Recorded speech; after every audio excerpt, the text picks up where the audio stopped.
dizia-se, né? Eu não estava na academia de futebol, eu não tenho como afirmar, mas a conversa que tinha é que ele chegava, ou chegava com sono, com a barba por fazer, uma coisa que não combinava muito com a imagem dele. Sempre tomou muito cuidado com a imagem dele, né? Então isso tudo sugeria que ele estava passando noites jogando pôquer e que ele não estava se dedicando ao time, a preparar o time como se devia, que o vício dele no pôquer, suposto vício dele no pôquer, a gente não sabe se isso acontecia ou não, tá? Eu estou relatando para vocês, estou relembrando vocês o que era dito à época, tá? E que ele não estava então se dedicando. Aí ele teve aquele episódio com a mancha verde no aeroporto. E aí, quando os resultados passaram a não vir, realmente a pressão ficou muito grande para o presidente do Palmeiras segurar, e o presidente foi o último a ceder. Ele ia morrer abraçado com o Luxemburgo. E aí como eu falei, eu mesmo falei com o professor Beluso na véspera da demissão dele. E eu estava muito insatisfeito com o trabalho do Luxemburgo. E ele falava, não adianta vocês me pressionarem, vocês, né? Eu e o mundo. Não adianta, eu não vou demitir. E no dia seguinte ele estava demitido. Por quê? Porque estourou essa história, que naquele exato momento ele estava dando uma entrevista, que foi o motivo que o Beluso precisava para demiti-lo. Então o que aconteceu foi isso. O Beluso ele não queria demiti-lo por uma questão de princípio. Eu não vou demitir técnico por causa de resultado. Quero segurar o trabalho, etc. Que de certa forma está correto. Mas ele não aguentou a pressão, e quando ele viu uma oportunidade, ele falou, quebrou a hierarquia, vou demitir. Ele demitiu.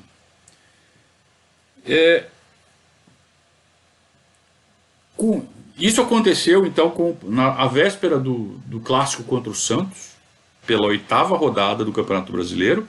O Palmeiras já estava fora da Libertadores, tinha perdido o Campeonato Paulista para o Santos, eliminado na semifinal para o Santos. Então restava apenas o Campeonato Brasileiro para ser disputado, e o Palmeiras coloca todas as fichas no Campeonato Brasileiro. Então a primeira atitude do professor Beluso é dar um aumento para 8 jogadores, incluindo aí Pierre, Diego Souza.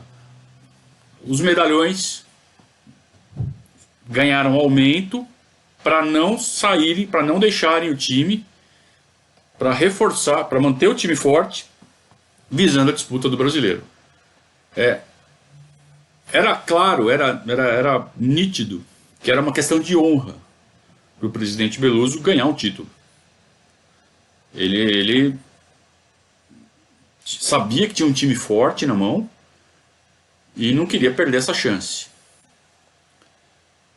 O time vinha de uma temporada onde houve superávit no futebol. No futebol não, o clube, no balanço. O Palmeiras fechou o ano de 2008 com superávit de 10 milhões de reais, que na época era bem mais do que valem 10 milhões de reais hoje. E o Palmeiras começou a ser deficitário mês a mês. Por quê? Porque deu aumento, porque havia também um acordo com o elenco para uma espécie de bicho por rodada na liderança. Então houve também esse acordo. Eu quero vocês na liderança. Cada rodada que vocês terminarem na liderança, vocês vão ganhar um bicho de tanto. Era um bichinho ali, mas multiplica por todo mundo, né? E a cada rodada. E o Palmeiras ficou liderando um tempão o campeonato, para não ganhar no final. Então aí vocês imaginam a aposta que foi feita. O professor Beluso ele falou assim, eu vou investir tudo que eu puder para ganhar esse Campeonato Brasileiro, e isso vai dar retorno para o Palmeiras, vai dar retorno em título, claro, retorno esportivo, retorno em premiação e retorno aí sim nas negociações que vão ser feitas entre 2009 e 2010 com jogadores campeões, muito valorizados, e aí o investimento vai se pagar. Esse é o chamado all-in. aposta tudo, ou tudo ou nada. E foi o que ele fez. Então o Palmeiras joga com o Santos sob o comando do Jorginho, que então era o técnico do time B do Palmeiras, e empata por 1-1 na oitava rodada. E na oitava rodada, então, o Palmeiras está, após esse empate, o Palmeiras está a 4 pontos do líder. Vamos lembrar, foram 7 rodadas dividindo as atenções com Libertadores e Paulista. Com Libertadores, né? Paulista tinha acabado. Com Libertadores, até ser eliminado pelo Nacional na Libertadores. Então o Palmeiras jogou muitas vezes com o time misto e tal. E estava, então, em quinto lugar, a 4 pontos do Atlético Mineiro, após esse empate com o Santos, que foi o primeiro jogo do Jorginho. O Jorginho, a primeira coisa que ele faz é tirar o Fabinho Capixaba e colocar o Wendel. E aí o time ganha em rendimento. Também ganha em rendimento, não é só porque trocou o Capixaba pelo Wendel. Afinal de contas, o Wendel não é o Djalma Santos, o Wendel não é o Cafu. Mas dava para se notar que os jogadores ficaram mais leves com a saída do Luxemburgo. E aí criou-se uma grande onda na torcida do Palmeiras que o Jorginho era um técnico espetacular. Ele que tinha feito um trabalho muito bom na Portuguesa, a tal da Barcelusa, né? Barcelusa foi antes ou foi depois disso? Agora já não lembro mais. Mas o fato é que a torcida abraçou o Jorginho, por quê? Porque começou a ter resultados. Então, nesse primeiro jogo, ele empata com o Santos em 1-1. Aí ele vai jogar com o Avaí, também pegou, né? Na carninha molinha. E o Palmeiras ganha de 3-0 lá na ressacada. No jogo seguinte, o Palmeiras enfia 4-1 no Náutico. E ganha do Flamengo fora de casa no Maracanã por 2-1. Então são 3 vitórias seguidas. E com isso o Palmeiras, na rodada 11, após a vitória sobre o Flamengo, já está a apenas 2 pontos do Atlético Mineiro. Em terceiro lugar. Em segundo lugar está o Internacional, a 1 ponto, né? Cravado no meio dos dois. Enquanto isso, gente, o São Paulo está no 16º lugar, 11 pontos atrás do Palmeiras. O Flamengo está em 9º lugar, a 7 pontos do Palmeiras. Tudo bem, estava na rodada 11. Tem muita água ainda para rolar, né, debaixo da ponte. Muito bem. Vem o jogo seguinte, jogo em casa contra o Santo André. E o Palmeiras segue vencendo sob o comando do Jorginho. E nessa rodada, então, depois dessa vitória do Santo André, o Palmeiras chega à liderança do campeonato ao lado do Galo.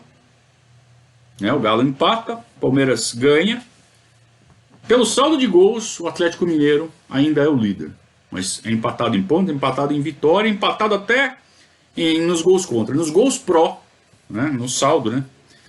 Com 3 gols marcados a mais, que o Atlético Mineiro ainda é o líder do campeonato. E nessa rodada o Palmeiras economizou o bicho pela liderança. Pelo menos isso.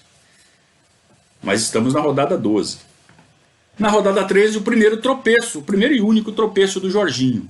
Enquanto isso, o Beluso ia negociando com o Abel e com o Muricy. O Abel treinando lá o alguma coisa lá, e o Muricy recém-demitido pelo São Paulo. A gente já sabe que o Muricy viria 2 jogos depois, né? Palmeiras perde do Goiás por 2-1 lá no Serra Dourada, estádio maldito. O Atlético Mineiro ganha, abre 3 pontos, mas o Palmeiras segue em segundo lugar. Na rodada seguinte, derby. E o Obina fez 5 gols para valer 3. no último jogo do Jorginho como técnico do Palmeiras, porque já havia sido anunciada a contratação do Muricy. O Palmeiras era para ter enfiado 5-0, só valeram 3. O juiz anulou 2 gols do Obina. Então foram 5 gols do Obina, valeram 3-0 para o Palmeiras. Ao final da rodada 14, o Palmeiras volta a liderar o campeonato, só perde pelo saldo de gols novamente para o Atlético, que perdeu na rodada. E a diferença do saldo de gols é 1. Então o Palmeiras... E começa a descolar do pelotão. O terceiro colocado, que nessa altura é o Vitória da Bahia, está 4 pontos atrás. Estamos na rodada 14. E estreia o Muricy. E o Muricy, claro, ele começa a fazer um trabalho diferente no Palmeiras. E alguns, não vou dizer tropeços, mas o time cai de rendimento. Só que, na estreia do Muricy, ele já pega o Fluminense em casa. Fluminense daquele jeito, né? A gente sabe a situação que o Fluminense ficou naquele campeonato de quase ser rebaixado, e aí a gente sabe tudo o que aconteceu lá no final. Mas o Fluminense é um time horroroso, um time horrível, muito mal montado. Acho que o Cuca não tinha assumido ainda. Ou tinha, não sei. Dá até para checar aqui, vamos checar. O técnico do Fluminense no jogo de 29 de julho era o Renato Gaúcho ainda. O Renato Gaúcho era o técnico do Fluminense. O Fluminense em último lugar, né? Na verdade em penúltimo, né? Na rodada 14 o Fluminense estava em penúltimo lugar e o Palmeiras ganhou por 1-0 só. Então, isso mostra o quanto o time deu uma abalada quando entra o Muricy. Ganhou de 1-0, estava empatado com o Atlético Mineiro, o Atlético perdeu e o Palmeiras assume a liderança com essa vitória. No primeiro jogo do Muricy, o Palmeiras é líder e abre 3 pontos para o Atlético Mineiro, 4 pontos para o terceiro colocado e assim por diante. E o caixa começa a sangrar, né? Que é bicho pela vitória e bicho pela liderança. No jogo seguinte, uma boa vitória fora de casa contra o Sport, por 1-0. Vejam que as vitórias são arrancadas a fórceps, mas ganha, 3 pontos. E o Palmeiras vai abrindo na liderança. O Atlético também ganhou na rodada, continuou 3 pontos, só que o Inter cai e vai aumentando a liderança, a distância para o pelotão. Né? Tem um ali que continua comboiando, mas todo mundo está ficando para trás. E o jogo seguinte é com o Internacional. Não, onde a gente está agora? Espera que eu já me perdi aqui. Nós ganhamos do Sport agora, né? O jogo vem com o Grêmio. Grêmio em casa, time forte. O Grêmio está em 6º lugar no campeonato. Palmeiras empata. É aquele tropeço esperado.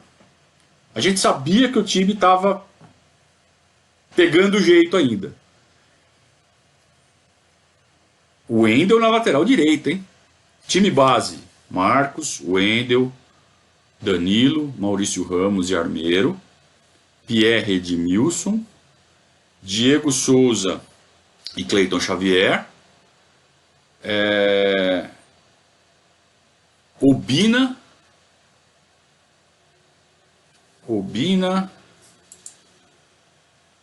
e Ortigosa.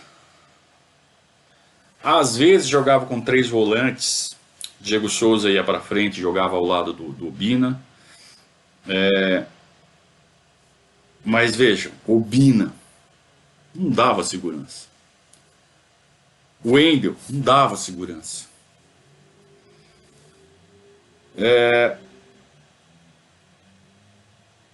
E aí o Palmeiras começou a se preocupar com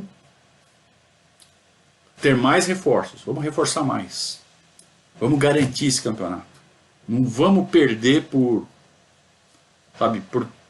relaxo. Estamos com o Wendel na lateral direita, vamos contratar um lateral direito melhor. Estamos com o Obina ali na frente. O Obina faz seus golzinhos, mas na hora de vamos ver, ele não dá conta. A gente precisa de um cara que faça.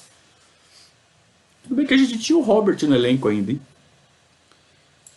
Mas por algum motivo o Muricy não botava muita fé no Robert. E o Palmeiras começa a sondar o mercado.